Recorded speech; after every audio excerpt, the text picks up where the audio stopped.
Hi, my name is Richard Haring, and I'm your son or daughter's anatomy and physiology teacher here at West Ranch High School. So this is back to school night, and I'm plan on telling you about my course, my expectations, and the chapters we're going to study, and the ideas we're going to study, and how I'm going to try and make this interactive. What I think about Zoom meetings, and what I expect your kids to do during class. If I'm going to go ahead and start off with how my class is laid out in Google Classroom. I'm going to switch right over to that right now. Okay, so this is my Google Classroom site, and this is the stream, and on the stream, the only thing I will put is what we're doing for the week. So this is the week of the 23rd, and you can see that we're studying about glucose and homeostasis. We're reviewing chapter 1, and then we're going to take a test on chapter 1 at the end of week, Thursday, Friday. Sometimes I post videos, but they will only be, there's nothing else that will clutter the stream except for what the week's lessons are. Over in coursework is where the main ideas and the main information come. I have this informational section right here at the top that explains all the different school schedule or daily agenda. It's the link to Zoom, so if your son or daughter is having trouble getting on, it's always going to be under there, as well as the syllabus, and if you need to see the counselor, how to go about doing that. And then underneath that, if you guys can see on the left here, I'm going to have all the topics that we're going to be covering for the semester, and I have them in order. And right now we're in topic 1, was Introduction to Anatomy and Physiology. The way I order it is oldest on top and most recent down on the bottom, and anything that has a number. So number 1, number 2, break, number 3, quiz 1, 4, 5, and 6, those are graded assignments. And so sometimes, like, I have a couple assignments, sometimes it's only one. These are breakout rooms or things we're doing in class, and they don't have a grade. So right here, your son or daughter will be able to come right to here, and this will be the most new assignment for the day. Next, I want to share with you our topics and the materials and my expectations for the class. So we're just finishing now the Introduction to Anatomy and Physiology, learning the terms, learning the different planes of the body, and the membrane system that govern it, and also homeostasis. Then we're going to go on to tissues, which are there's 4 basic tissues, and we're going to learn the tissues that make up the organ systems, the organs and the organ systems. And then this semester we'll be covering 3 systems: skeletal system, muscle system, and nervous system. It'd be helpful to have their textbook, Human Anatomy and Physiology. I give notes nearly every day, but that's always there to back up those notes. And also when they're doing, review sheets and things like that, if they don't have access to me, they can look in the textbook. Of course, a computer, a tablet, or a Chromebook is ideal. Computer or Chromebook being the most ideal. You can obtain a Chromebook for free from West Ranch, and they're checking those out. And also, I'd like them to keep a folder in Google Drive. So here are my expectations. I expect them to be on time and in class in the Zoom meeting, and I do take attendance. I mark people absent, I mark people tardy. Now, having said that, I'm very lenient if people have computer issues, and I understand that things can be tough. I have computer issues too, so we're all giving each other a lot of grace. I want them to fully participate, so I want them to be there, do all the activities, do it to the best of their ability, to try really hard, and I think that's really going to help them for anatomy, of learning all the terms in anatomy. There is a penalty for late work, so 25% for every 24 hours. So within 4 days, then late work won't be accepted anymore. Right now, I'm accepting everything just because it's the beginning and we're all getting used to how the system works.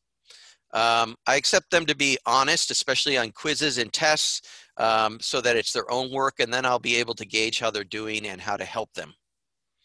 And then finally, our next thing is netiquette, and what netiquette is how to behave in the classroom environment.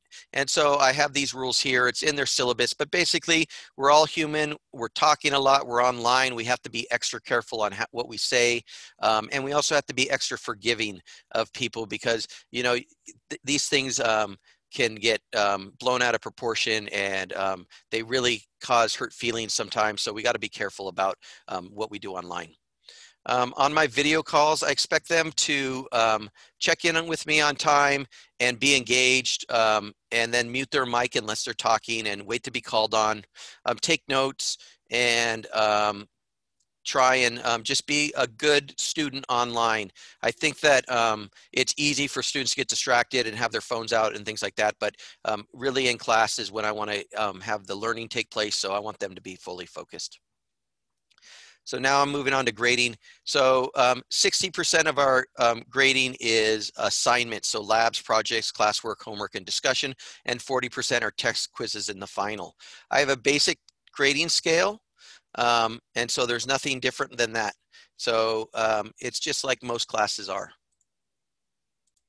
Okay, so one thing I mentioned in the syllabus is that we are trying to do labs. Now, these will be simulated online labs, but they're still very powerful and they're a great learning tool. So one of the programs that we purchased is called Labster, and as you can see, it's very detailed and three-dimensional. They have to interact.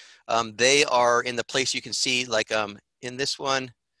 Let's see if it'll open up. You can see like the hand here, and this is like an exercise physiology, and you're the person in the person point of view doing the stopwatch and looking at the records. So it's a very, very good, really good feeling of like a laboratory. Of course, it's not better than being in the classroom, but nonetheless, it's a great learning activity. So Labster does have some requirements. It doesn't work well on tablets or phones, so they would want to use a computer, and the most up-to-date with all the updates would be great, especially in Chrome. A lot of our programs run best on Chrome, so you can download the Chrome browser, or you can go, if you're an Apple, you can get the Chrome app.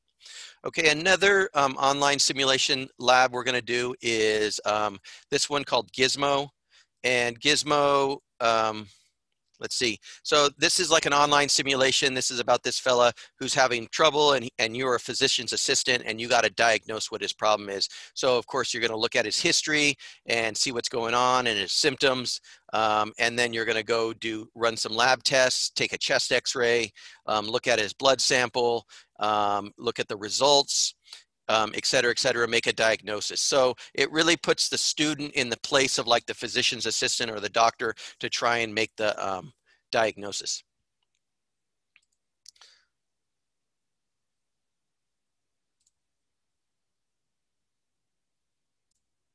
So that's anatomy and physiology. I really think that being in classroom is the best for it, and I would love to have the students in here.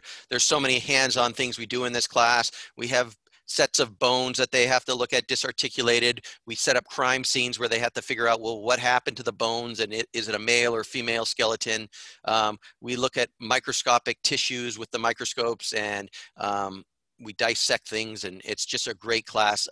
But in lieu of having to be able to do that, we have a lot of online resources, and I really love teaching it, and I love getting to know your kids. So I think it's going to be a great year. Please email me if you have any questions. This is Mr. Haring's Anatomy and Physiology. Have a great evening.